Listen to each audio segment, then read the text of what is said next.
ആയുർവേദവുമായിട്ട് ബന്ധപ്പെട്ട് പലതരത്തിലുള്ള hair oils നമുക്ക് കേരളത്തിൽ അവൈലബിൾ ആണ്. പലപ്പോഴും നമ്മൾ ഹെയർ ഓയിൽസ് യൂസ് ചെയ്യുന്നത് മുടി കൊഴിച്ചിൽ കുറയ്ക്കാൻ വേണ്ടി, താരൻ അകറ്റാൻ, പിന്നെ ഹെയർ ഗ്രോത്തിന് വേണ്ടി, അതുപോലെ സ്കാൽപ്പ് നറിഷ്മെൻറ്റിനും, പിന്നെ നമ്മൾക്ക് ബോഡി ഒരു കൂളിംഗ് ആയിട്ട് കൂടിയാണ് hair oils most commonly use ചെയ്യുന്നത്.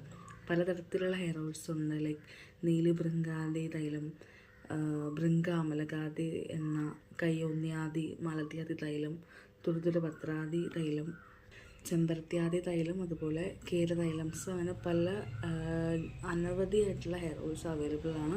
ഓരോന്നും നമുക്ക് ഓരോ കണ്ടീഷൻ അനുസരിച്ചാണ്. നമ്മൾ തന്നെ ഇപ്പോൾ ഓരോരുത്തരുടെ ഹെയർ നോക്കുവാണെങ്കിൽ വാത ടൈപ്പുണ്ട്, പിത്ത ടൈപ്പുണ്ട്, കഫ ടൈപ്പുണ്ട്, കോമ്പിനേഷൻ ഉണ്ടാകും. അപ്പോൾ ഏതാണോ നമ്മുടെ ഒരു അനുസരിച്ചുള്ള ട്രീറ്റ്മെൻറ്റ് നമുക്ക് യൂസ് ചെയ്യാവുന്നതാണ്. അതുപോലെ തന്നെ കൂടുതൽ ഈ എണ്ണകളെ പറ്റി കൂടുതൽ വിവരങ്ങൾ അറിയാനും ഇപ്പോൾ ഏതെങ്കിലും ഒരു സ്പെസിഫിക് ആയിട്ട് സജഷൻ ഉണ്ടെങ്കിൽ നമ്മുടെ കമൻറ്റിൽ രേഖപ്പെടുത്തുക. ചാനൽ സബ്സ്ക്രൈബ് ചെയ്യുക. Thank you.